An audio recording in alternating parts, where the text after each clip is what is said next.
My god, we're in the Flux Vortex, the legendary floating mountains of Far Cathay. Probably the matchup I was most excited to try in Warhammer 3, delivered hot and steamy to your computer screens. Blood and skulls, pleasure and pain. Khorne vs. Slaanesh. On one side, juggernauts, heavy metal, and pure unadulterated rage. On the other side, Caress the Daemon Prince leads a demonette host that can rip open armor like it's made of paper towels. They're made of glass themselves. Hellflayers, Seekers, and the Exalted prowling the mortal plane once more. These factions absolutely despise each other and are built about as differently as two pure melee races could possibly be. So let's see how things shake out.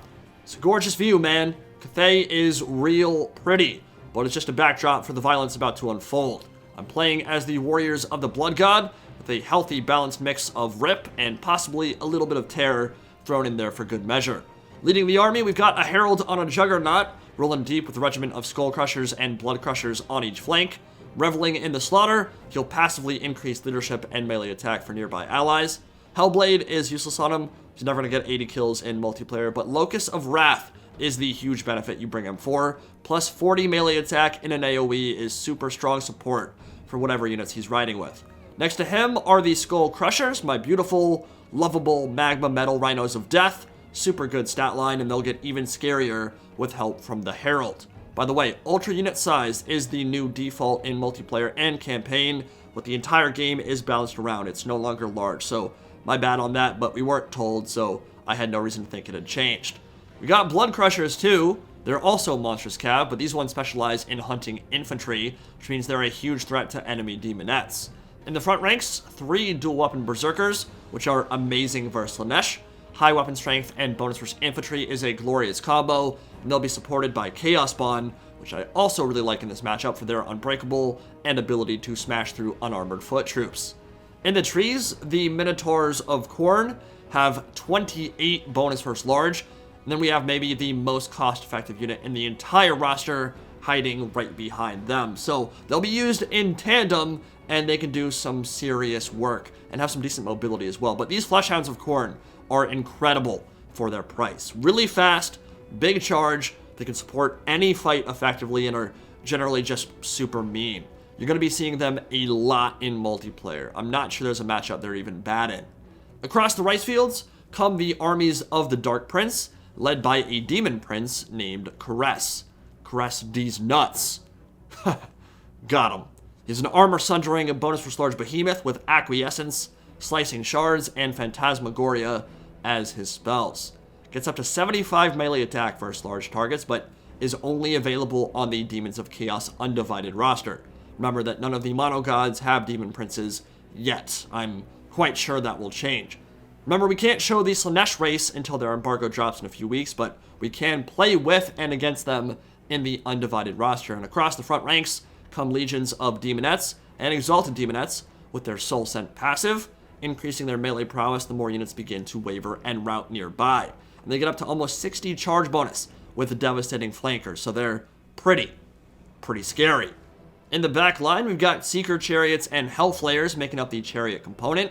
They have essentially the same role, although Hellflayers are a little bit higher tier, and then Exalted Seekers would be the top tier. And over on the far side are the Exalted Seekers, which are likely my favorite unit in the Slaaneshi roster. Well, it's either them or Fiends, but they're amazing. Their flank charges will completely evaporate units, and they look badass. So 2 more Seekers over on the other flank, and this Slaanesh army is controlled by Oracle Samurai Warrior, an Italian YouTuber who is quite well versed in the multiplayer scene. So let's get it popping, shall we? A little bit of posturing at the beginning, but Seeker Chariots right up the gut into the Chaos Warriors will do a little bit of damage, but as with most Slaaneshi troops, they are designed to hit the flank or rear and will cause quite a bit more carnage by doing so. Samurai does have one clear disadvantage here, and that is that he cannot use the mortal side of the roster. No Hellstriders, no Marauder Chaff to create a wider army, because those units are not available to the Demons of Chaos in multiplayer. So his army is very expensive and very squishy, but cracks through armor incredibly efficiently, and most of my build is heavy armor. Now you'll notice I'm getting very aggressive with my Furies, and that is to tie down the Seekers and make it difficult for them to flank. When they're being munched on by frenzied flying demons, their ability to scoot around behind my army and get that devastating flanker passive working will be severely hampered. And Furies have good melee attack and weapon strength for hurting low armor troops, so it's a very efficient trait. If I stuff them up a bit, hurt them somewhat, and slow down their aggression. But here comes the push, and this is what's terrifying about Slaanesh. They can bait, wait, and play passively, and then all of a sudden they're on you in a heartbeat, exploding into action, and combat resolution does not take long one way or the other. When they make contact, either they all die or you all die in seconds. There isn't much middle ground, and it certainly won't be a grind. So Samurai's timing his main assault with a flank overload on my right, and as the Hellflayers and Exalted Demonettes line up for their charges, Caress the Daemon Prince is flying overhead and gearing up for a Phantasmagoria, an AoE net that also lowers leadership by 16. I will counter with a Locust of Wrath from my Herald of Khorne, so that's plus 40 melee attack in an AoE, but I'm poisoned, debuffed, and now it's an interesting thing, because he's netted a bunch of my army in place, but can't really flank around behind it because of that forest, and frankly, he might not want to take that fight anyway, because a mass blob of Skullcrushers and Chaos Spawn with 40 extra melee attack is not a pleasant engagement. Demonettes and Hellflayers making first contact, slicing through shield and armor alike, but the Khorne warriors are holding the line for now, and Slaanesh has indeed decided to disengage and go elsewhere. There are more parts of the battle line that aren't quite so well defended and supported by a Herald of Khorne. Furies are still harrying those steeds of Slaanesh though, and the Seekers are having a little bit of an issue disengaging, and this is where people kind of underestimate Khorne. They still have mobility. With those Furies and with those Fleshhounds of Khorne, Seekers don't necessarily have free reign of the battlefield. 95 speed can catch them in plenty of circumstances, so they have to be careful. Right now, they're being munched apart. They are going to line up for a beautiful hammer and anvil here, and they will successfully get it, but one of them is already crumbling, and they took so much damage trying to escape with those Fleshhounds and Furies nipping at their heels. Yes, the rear charge will be devastating for the Chaos Warriors, but they've signed their own death warrant now, with Minotaurs and the Fast Movers hot on their heels and ready to overlap. Meanwhile, Bloodcrushers are in the perfect location over on the other flank, reaping skulls for their father with a frontal charge into Exalted Demonettes, and this is a nightmare situation for the girls. Frontal fights with bonus versus infantry juggernauts is not their forte, not to mention Bloodcrushers have magic attacks too, as all demons do, so these demonettes are already dead. Their physical resistance will mean nothing in this fight. They are going to evaporate under this withering charge, and the Bloodcrushers are also supported by their Herald, so yeah, that's about as perfect as it possibly gets for the Juggers. So this flank of Slaanesh is melting, although everything is staying far away from Caress the Daemon Prince. You've seen his muscles, you've seen his claws, you know that Khorne doesn't want anything to do with that until late game, so they will pretty much avoid him for now and instead go for the much squishier, much easier to kill targets. Chaos Spawn are rampaged, and they might actually rampage into the flank and rear of those Demonettes, which would not be too bad. Fleshhounds and Furies moving around in the flank, running stuff down, but the Seeker Chariots, the Hellflayers, and the Exalted Seekers, the Heart Seekers rather, are on the prowl, and they have a lot of things to say about how this battle is going. They could easily turn it with a couple nice rear charges, as long as they don't get overlapped like the initial Seekers did. But this is turning into a brawl, and brawls favor Khorne. So Slaanesh has to pull some tricks out their sleeve, and slicing shards from the lore of Slaanesh might be able to turn it. So this is a big bombardment spell with a huge AoE, and it can clear out monstrous infantry, infantry cav, piercing armor the whole way. So that dealt about 1,500 damage to both units of monstrous infantry and deleted what remained of some of those Khorne Chaos Warriors. So really nice cast there. Khorne didn't have enough time to escape, especially with the Chaos Spawn already rampage. Now we've got a big heavy cav fight brewing. Slaanesh is running out of anvil, so they've got to commit some of their troops here and make a play happen. Ideally, they'd like to have Caress the Daemon Prince over here to help turn the engagement in their favor. All that AP going the Skullcrushers' way will be super nice.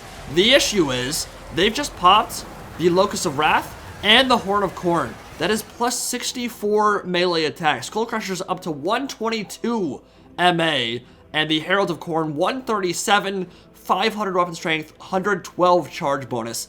That is not a fight Slaanesh can take frontally, and that is not a fight they can win.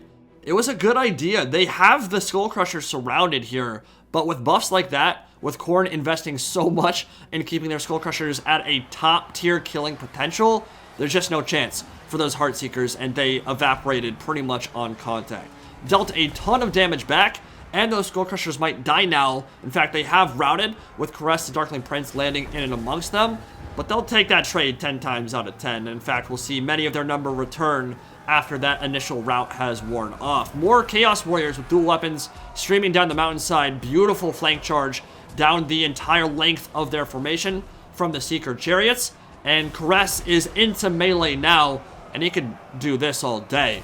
Infantry is not going to touch him, but he's quickly running out of support, and most of his demonettes have pieced out back into the void, which is an issue. If you don't have support as a Demon Prince, doesn't matter how strong you are as a single entity, a lot of time you get fully surrounded, that leadership will drop, and he'll have a Herald of Khorne and Skullcrushers munching on his booty real soon, which may be something he's into, I'm not sure. But either way, he doesn't really have an army left now. His chariots are disappearing. He's dropping Zinchi bombardments because it's Demons of Chaos, and those are randomized amongst the 4 Chaos Gods for Undivided.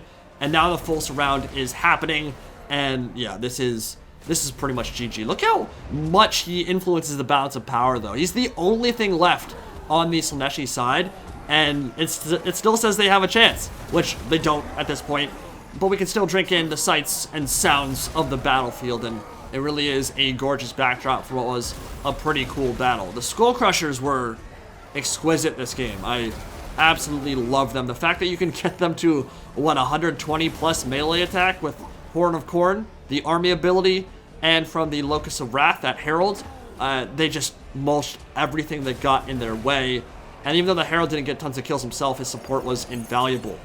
Gorgeous slicing shards. Didn't dodge it there. There's no really need to. He was crumbling out anyway. I just wanted to see how much damage it could do. And the answer is a lot. I don't know if it's going to be a super viable spell in multiplayer just because it takes so long to land, and I feel like in a lot of circumstances it will be easy to dodge, but certainly a faction like Nurgle would have some difficulties pulling out in time, and Khorne as well, if they're tied down and you don't want to turn your flank to, you know, Demonettes or Heartseekers, which is where they excel. So the Skullcrushers, 1,700 damage value, pretty much paid for themselves exactly. Bloodcrushers were also quite good, melted the Exalted Demonettes out on the flank. Didn't get quite as good value out of the Minotaurs, but I think they could have a lot of use in this matchup. Warding off enemy Slaaneshi cavalry, you could just plop 2 in your back line and kind of use them to patrol and support your main infantry, and that can make it difficult if you have a lot of stuff in the rear ready to receive the charge of those Demonettes and don't let them get that devastating flanker trade-off. It can be kind of hard for Slaanesh to beat Khorne in a straight-up fight, but that's where the objective gameplay in domination mode will come into play. And personally, from my experience in both game modes, Khorne versus Slaanesh, I think Khorne has a slight advantage in 1v1s, but in domination mode, it's a whole different ballgame. Slaanesh just has so much map control and speed. They really thrive in a game mode where armies can't be cohesive and stay all together because there's 3 separate points. You have to let some of your units become a little bit isolated, and that's where Slaanesh can really prey on you. So I think that they are quite strong in the domination mode from what I've played with them. The Slaanesh units really work out quite well there, and of course, we don't have access to the Marauders yet. We can't show those off in replays, and so I do think that Samurai Warrior was a little bit at a disadvantage here simply because he was missing a decent chunk of his roster. You'll see better play out of them in 1v1s, in 1v1 land battles, once those Marauders can come out to play and allow for a bit wider builds. So, really fun game nonetheless. I think it was a decent showing for Slaanesh, and they did a ton of damage to my army, but Khorne is looking pretty strong too. Hope you guys enjoyed.